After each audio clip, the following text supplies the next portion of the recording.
Hello everyone, welcome to my YouTube channel. ಇವತ್ತು ನಾನು coconut ghee rice ಹಾಗೆ ಪಾಲಕ್ ಚಿಕನ್ ಗ್ರೇವಿ ಹೇಗೆ ಮಾಡೋದು ಅಂತ ತಿಳಿಸ್ಕೊಡ್ತಾ ಇದ್ದೀನಿ. ಫಸ್ಟು ಪಾಲಕ್ ಚಿಕನ್ ಗ್ರೇವಿ ಹೇಗೆ ಮಾಡೋದು ಅಂತ ನೋಡೋಣ. ಈ ರೆಸಿಪಿನ ನಾನು ಸೆಕೆಂಡ್ ಟೈಮ್ ಮಾಡ್ತಾ ಇರೋದು. ಫಸ್ಟ್ ಟೈಮ್ ಟ್ರೈ ಮಾಡಿದಾಗ ನನ್ನ ಹಸ್ಬೆಂಡ್ ತುಂಬ ಇಷ್ಟಪಟ್ಟಿದ್ರು. ದಟ್ಸ್ ವೈ ನಾನು ಈ ರೆಸಿಪಿನ ತೋರಿಸ್ಕೊಡ್ತಾ ಇದ್ದೀನಿ. ಮೊದಲನೇದಾಗಿ ಚಿಕನ್ನ ಚೆನ್ನಾಗಿ ತೊಳೆದು 30 ಮಿನಿಟ್ಸ್ ಮ್ಯಾರಿನೇಟ್ ಮಾಡ್ಕೋಬೇಕು. ಅದಕ್ಕೆ ನಾನು ಉಪ್ಪು, ಜೀರಿಗೆ ಪುಡಿ, ಅರಿಶಿನ ಪುಡಿ, ಅಚ್ಕಾರದ ಪುಡಿ, ಶುಂಠಿ ಬೆಳ್ಳುಳ್ಳಿ ಪೇಸ್ಟು, ಚಿಕನ್ ಮಸಾಲ ಪುಡಿ, ಕಸ್ತೂರಿ ಮೇಥಿ, ಅರ್ಧ ಕಪ್ ಮೊಸರು ಇಷ್ಟನ್ನು ಹಾಕಿ ಚಿಕನ್ನ ಮ್ಯಾರಿನೇಟ್ ಮಾಡಿ ಇಟ್ಕೋತಾ ಇದ್ದೀನಿ. ಇಲ್ಲಿ 1 ಕಟ್ಟು ಪಾಲಕ್ ತೊಗೊಂಡಿದ್ದೀನಿ, 1 ಹಿಡಿ ಪುದೀನ ಸೊಪ್ಪು, 1 ಹಿಡಿ ಕೊತ್ತಂಬರಿ ಸೊಪ್ಪು, 3 ಹಸಿಮೆಣ್ಸಿಕಾಯಿ ತೊಗೊಂಡಿದ್ದೀನಿ. ನಿಮಗೆ ಖಾರ ಜಾಸ್ತಿ ಬೇಕು ಅಂದರೆ 2ರಿಂದ 3 ಹಸಿಮೆಣ್ಸಿಕಾಯಿ ಹಾಕೋಬೋದು. ಉಪ್ಪು ಹಾಕಿ ಬೇಯಿಸ್ಕೋಬೇಕಾಗುತ್ತೆ. ಇದ್ರ ಜೊತೆಗೆ 2 ಈರುಳ್ಳಿ, 1 ಟೊಮೊಟೊ, 10ರಿಂದ 12 ಗೋಡಂಬಿ, 4 ಪೀಸ್ ಚಕ್ಕೆ, 5 ಲವಂಗ, 10ರಿಂದ 12 ಮೆಣಸಿನಕಾಳು, ಸ್ವಲ್ಪ ನೀರು ಹಾಕಿ ಗ್ರೈಂಡ್ ಮಾಡ್ಕೊಳ್ಳಿ. ಇದು ಬೆಂದ ಮೇಲೆ ಒಂದು ಬಟ್ಲಲ್ಲಿ ತಣ್ಣಗಿನ ನೀರಿಗೆ ಹಾಕೊಳ್ಳಿ. ಹೀಗೆ ಮಾಡೋದ್ರಿಂದ ಗ್ರೇವಿ ಕಲರ್ ಗ್ರೀನಿಶ್ ಆಗಿ ಬರುತ್ತೆ.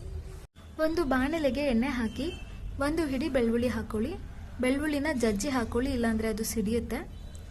ಆಮೇಲೆ ಈರುಳ್ಳಿ ಹಾಕಿ ಮೆತ್ತಗೆ ಆಗೋವರೆಗೂ ಬೇಯಿಸಿ. ಈಗ ಸ್ವಲ್ಪ ಶುಂಠಿ ಬೆಳ್ಳುಳ್ಳಿ ಪೇಸ್ಟ್ ಹಾಕಿ ಫ್ರೈ ಮಾಡಿ.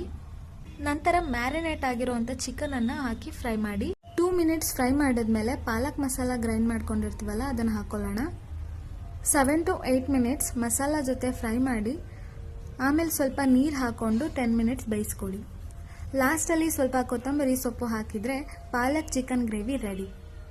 ಕೋಕೋನಟ್ ಗೀ ರೈಸ್ಗೆ ಬೇಕಾಗೋ ಪದಾರ್ಥಗಳು: 3 ಮೀಡಿಯಮ್ ಸೈಜ್ ಚಕ್ಕೆ ತೊಗೊಂಡಿದ್ದೀನಿ, 15 ಲವಂಗ, 1 ಸ್ಪೂನ್ ಸೋಂಪು, 1 ಹಿಡಿಯಷ್ಟು ಕೊತ್ತಂಬರಿ ಸೊಪ್ಪು ಮತ್ತು ಪುದೀನ ಸೊಪ್ಪು, ಶುಂಠಿ ಬೆಳ್ಳುಳ್ಳಿ ಪೇಸ್ಟು, 2 ಈರುಳ್ಳಿ, 2ರಿಂದ 3 ಪಲಾವ್ ಎಲೆ, 4 ಏಲಕ್ಕಿ, 2 ಸ್ಟಾರ್ ಹೂವು, 2 ಮೊರಾಟಿ ಮೊಗ್ಗು, 2 ಹಸಿಮೆಣ್ಸಿನ್ಕಾಯಿ, ಅರ್ಧ ಕಪ್ ಮೊಸರು, 1 ಕಪ್ ಎಣ್ಣೆ ಮತ್ತು 2 ಲೋಟ ಕಾಯಿ ಹಾಲು ತೊಗೊಂಡಿದ್ದೀನಿ. ಕುಕ್ಕರಲ್ಲಿ ಮಾಡೋದನ್ನ ತೋರಿಸ್ಕೊಡ್ತಾ ಇದ್ದೀನಿ. 1 ಕಪ್ ಎಣ್ಣೆ ಜೊತೆಗೆ 2 ಟೇಬಲ್ ಸ್ಪೂನ್ ತುಪ್ಪ ಹಾಕೊತಾ ಇದ್ದೀನಿ. ಫ್ಲೇವರ್ ಚೆನ್ನಾಗಿ ಕೊಡುತ್ತೆ, ಅದಕ್ಕೋಸ್ಕರ. ನೆಕ್ಸ್ಟು ಪಲಾವ್ ಎಲೆ, ಗೋಡಂಬಿ, ಸೋಂಪು ಹಾಕಿ 20 ಸೆಕೆಂಡ್ ಫ್ರೈ ಮಾಡ್ಕೊಳ್ತಾ ಮಸಾಲ ಸ್ಪೈಸಸ್ ಏನು ತೋರಿಸಿದೆ ಅದೆಲ್ಲ ಹಾಕೊತಾ ಇದ್ದೀನಿ. ನೆಕ್ಸ್ಟು ಹಸಿಮೆಣ್ಸಿನ್ಕಾಯಿ, ಈರುಳ್ಳಿ ಹಾಕಿ ಮೆತ್ತಗೆ ಆಗೋವರೆಗೂ ಫ್ರೈ ಮಾಡಿ. ನೆಕ್ಸ್ಟು ಶುಂಠಿ ಬೆಳ್ಳುಳ್ಳಿ ಪೇಸ್ಟ್ ಹಾಕಿ ಫ್ರೈ ಮಾಡಿ. ಕೊತ್ತಂಬರಿ ಮತ್ತು ಪುದೀನ ಸೊಪ್ಪು ಸ್ವಲ್ಪ ಹಾಕ್ಕೊಂಡು ರುಚಿಗೆ ತಕ್ಕಷ್ಟು ಉಪ್ಪನ್ನು ಹಾಕ್ಕೊಳ್ಳಿ. ಅರ್ಧ ಕಪ್ ಮೊಸರು ಹಾಕ್ಕೊಂಡು ಫ್ರೈ ಮಾಡ್ಕೋಬೇಕಾಗುತ್ತೆ. ನೆಕ್ಸ್ಟು ಕಾಯಿ ಹಾಲು ಏನು ಮಾಡ್ಕೊಂಡಿದ್ವಿ ಅದನ್ನು ಸೇರಿಸ್ಕೊಳ್ಳೋಣ. 2 ಗ್ಲಾಸ್ ಅಕ್ಕಿಗೆ 2 ಗ್ಲಾಸ್ ಕಾಯಿ ಹಾಲು, 2 ಗ್ಲಾಸ್ ನೀರನ್ನ ಹಾಕೋತಾ ಇದ್ದೀನಿ. ಈಗ ಇದು ಕುದೀತಾ ಇದೆ. ರುಚಿ ನೋಡಿ, ಉಪ್ಪು ಕಡಿಮೆ ಇದ್ದರೆ ಸ್ವಲ್ಪ ಹಾಕ್ಕೊಳ್ಳಿ. ಇಫ್ ಇನ್ ಕೇಸ್ ಉಪ್ಪು ಜಾಸ್ತಿ ಆಗಿದ್ದರೆ ಅರ್ಧ ನಿಂಬೆ ಹಣ್ಣಿನ ರಸನ ಸೇರಿಸ್ಕೊಳ್ಳಿ. ನೆಕ್ಸ್ಟು ಅಕ್ಕಿನ ಹಾಕ್ಕೊಂಡು ಕೈ ಆಡಿಸಿ 1 ಕುದಿ ಬಂದ ಮೇಲೆ ಉಳಿದಿರೋ ಕೊತ್ತಂಬರಿ ಸೊಪ್ಪು, ಪುದೀನ ಸೊಪ್ಪು ಹಾಕಿ ಲಿಡ್ ಕ್ಲೋಸ್ ಮಾಡಿ. 1 ವಿಸಿಲ್ ಆದಮೇಲೆ ಸ್ಟವ್ ಆಫ್ ಮಾಡಿ. ಕುಕ್ಕರ್ ಏರ್ ಹೋದ್ಮೇಲೆ ಲಿಡ್ ಓಪನ್ ಮಾಡ್ತಾ ಇದ್ದೀನಿ. ನೋಡಿ, ಕೋಕೋನಟ್ ಗೀ ರೈಸ್ ರೆಡಿ ಆಗಿದೆ. ನಾನೀಗ ಇದನ್ನು ಪಾಲಕ್ ಚಿಕನ್ ಗ್ರೇವಿ ಜೊತೆ ಸರ್ವ್ ಮಾಡ್ತಾ ಇದ್ದೀನಿ. ಟೇಸ್ಟ್ ಅಂತೂ ಸಖತ್ತಾಗಿತ್ತು. ರೆಸಿಪಿ ಇಷ್ಟ ಆಗಿದೆ ಅಂತ ಅಂದ್ಕೊಂಡಿದ್ದೀನಿ.